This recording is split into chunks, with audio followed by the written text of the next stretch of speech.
welcome to a special edition of the Liberty Show. I'm Ron Senkush. I'll be your host today. We have a very special guest. His name is Richard Jones. He's from Niles, Michigan. Is that right, Richard? Yes. And he's here to talk to us today about an incident that happened to him. This is going to be a follow-up on a show that we did before about excessive military-style police activity and equipment, the militarization of our local police forces. Richard had that come home to roost at his own house, and he's here to share his story today about what happened. So, Richard, why don't you take it from the top and tell us what happened to you on that day? When was the date again? The date was July 25th, 2014. Okay. And you were at home that day? I was not at home Not that at home day. that day. I had been at home earlier, and I had left my car there, and the Barron County Sheriff come to evict me from my property at 1823 East Main Street in Niles, Michigan. And they brought with them the SWAT team to do a civil foreclosure eviction. And they used military equipment and armored personnel carrier, and they crashed into my garage and tore the front door off of the house, and it was completely demolished.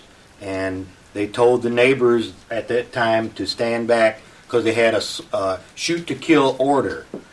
They didn't know that my daughter and numerous other people were across the street witnessing this action for a civil foreclosure. I've been fighting with the bank for Bank of America Nation Star, the servicer, for approximately 2 years now.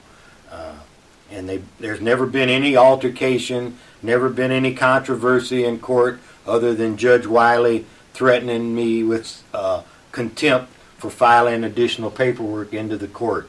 Okay, so I'm going to interrupt you for a second, Richard. Let's get some of the facts behind the case up front. So, by this excessive use of force that was used, clearly you must have a record a mile long of a long list of offenses that you've been guilty of in the past, right? No, sir. I'm an honorably discharged Marine from the Marine Corps, 1974. I've lived in Niles all my life. I'm the third generation in my family as a landlord. So there's no criminal record of any kind in the community there. So there was absolutely no reason for anyone, let alone the sheriff's department or the police in that area, to feel like you were dangerous or a threat to anyone. No, sir, none Right. whatsoever. I've been a business owner. I've had a retail establishment in Niles, Michigan, on US 31, 933, across the street from the old Kmart property. So, you know, I've been in the community all my life. There's no reason for them to bring a SWAT team in there. Did they use one of those military-style vehicles, MRAP or Humvee or something along those I don't lines? really know what they used because I wasn't there at the particular time. Right. My vehicle was there. Everything had been removed from the property, but I do know that they used the vehicle to crash my garage. The only thing I can think of was that they were trying to destroy my classic car that I had there to stop me from being able to continue to fight my lawsuit. Wow. That to me sounds like a clearly excessive use of force. I think our listeners and the people in the audience would agree with that. So now, how did you find out about the raid? You were not home when it happened, right? So how did you find out that this happened? A friend of mine called me and told me that they were there. Okay. And so I immediately left the location that I was at. Yep. And come there to find out, basically to secure my car. That was Sure. basically the only thing that was on the property. What happened when you arrived? Did you find the person in charge? Did they put you on the ground and try to put you in handcuffs or arrest you? Or When I arrived there, they had dumpsters there in the front yard, in the backyard. They were throwing all my personal property into the dumpsters, and the sheriff was there. He frisked me to make sure I didn't have a weapon, and my hands were in the air. There was no controversy of any kind with the sheriff. Right. And he more or less was a little bit apologetic for what has taken place there. I couldn't believe that they had tore the front doors off. I didn't know that the gas company, Simco Energy, had turned off the gas so to make it so there wouldn't be any explosion, but they had, and without my knowledge and my consent of that either. And so I just asked him if I could take my car, and I took my car and left the premises. So they were taking other possessions of your private property out of the house, and they were just throwing it in a dumpster? They were destroying it and throwing it in a dumpster. They were taking property for their own use. I asked about a couple tires that I had there that I wanted. They told me they were already gone, so I couldn't take any of my personal property because they had already laid claim to it. But somehow they let you have the car that was in the garage. No, the car, I had my car in the front yard there. In the front yard. The neighbors and my daughter had told me that they were searching the car, so they did an illegal search and seizure. Right. And they wanted to get into the car. The car was locked. So I think that they had intended on framing me. Someone told me it was on Facebook. I don't know to that fact, but they clearly did an illegal search and seizure. This is a civil foreclosure. They couldn't bring the SWAT to a civil foreclosure. There was no, to my knowledge, there's no warrants to allow them to do that. Right, and you were not, there were no warrants listed for your arrest. Right. Of course. So, unbelievable. And so, these are the types of things that are happening all over America. This is not an isolated case. Unfortunately, it's a horrible case, and it's a horrible example of what's been going on. This is happening everywhere. Not only for foreclosures, but for drug raids, for false drug raids. They're coming into people's homes. They get the wrong house. They're killing innocent people. An infant was hurt recently in one of these raids where they threw a gas canister in and hit the child. I mean, this is the stuff that we're trying to get you to open your eyes and take a look at what's going on to our neighbors. Folks, we have to open our eyes. We have to stop this, okay? They're not going to stop this themselves, okay? You have to open your eyes and find out what's going on and listen to people like Mr. Jones who are telling their story, and you have to stand up, because if you don't, they're going to come for your house. And Mr. Jones won't be there to help you, or I won't be there to help you, because we'll already be gone, okay? And this is the type of thing we're trying to get the information about. This was my turn on July 25th, 2014. It could be your turn next. I read in the news where the government has issued $1 billion worth of military equipment to our police force so they can use against American citizens. Okay, we're going to take a small break, and we'll come back in just a minute with the next section.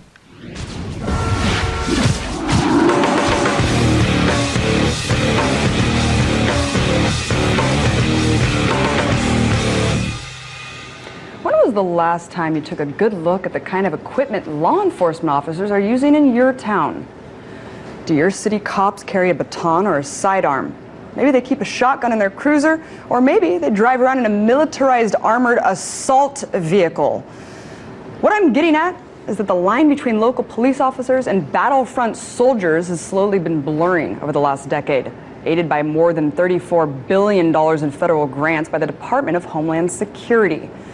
These grants have been aimed at amassing stockpiles of military-style gear and vehicles for local police agencies across the nation.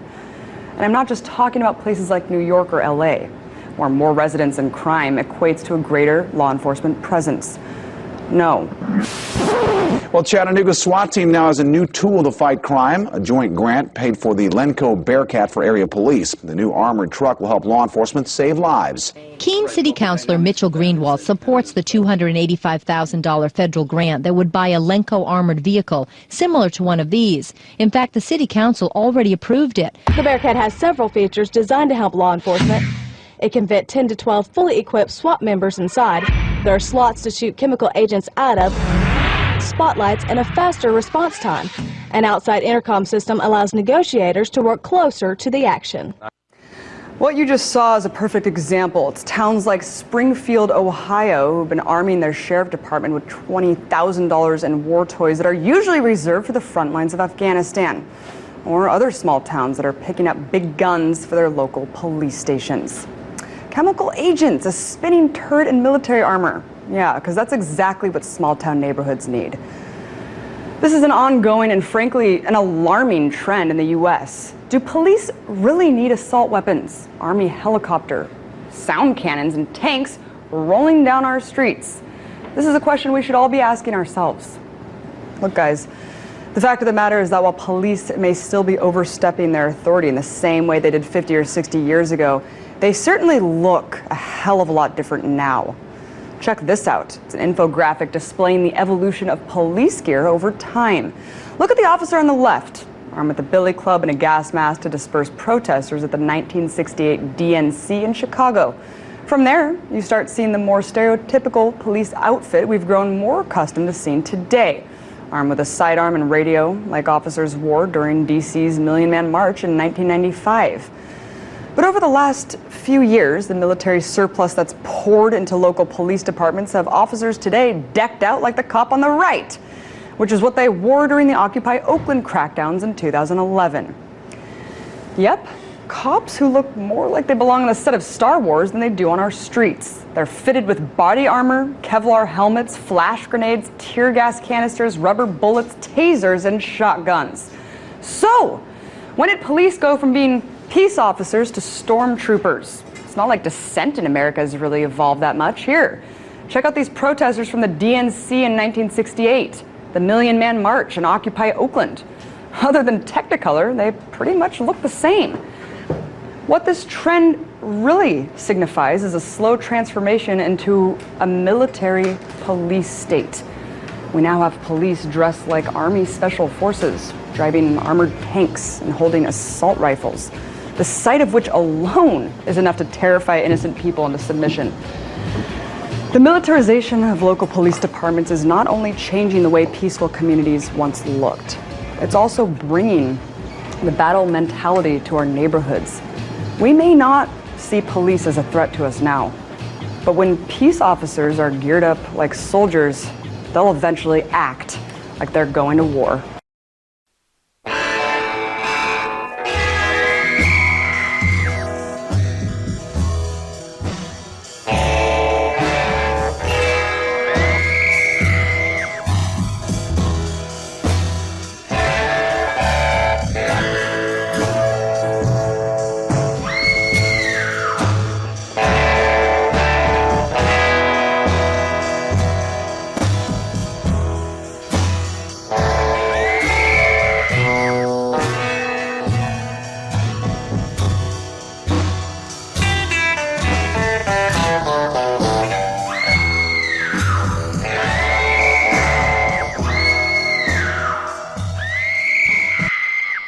Hi, welcome back to the Liberty Show. I'm Ron Senkush again, and I have Richard Jones back with us.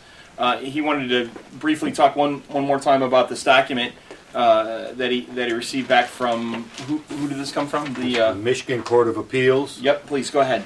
Well, this is a document from the Michigan Court of Appeals, an order that states that the Circuit Court had abused its discretion, and this case has been remanded and reinstated.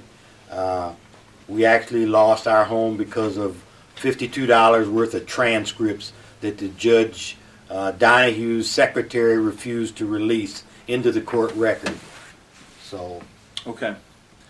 Also, I just wanted to add that the Liberty Show is going to try to see if we can get the Berrien County Sheriff on camera and talk about this story as well. And we'd love to hear the other side and present what they have to say as well. So thank you again for coming on and sharing your story. It's a powerful story, and it's just another example of the things that we're trying to get you to realize about opening your eyes and taking a look at what's happening to our neighbors here in the area and all across the nation. So thanks again for tuning in this time. When someone comes to your door...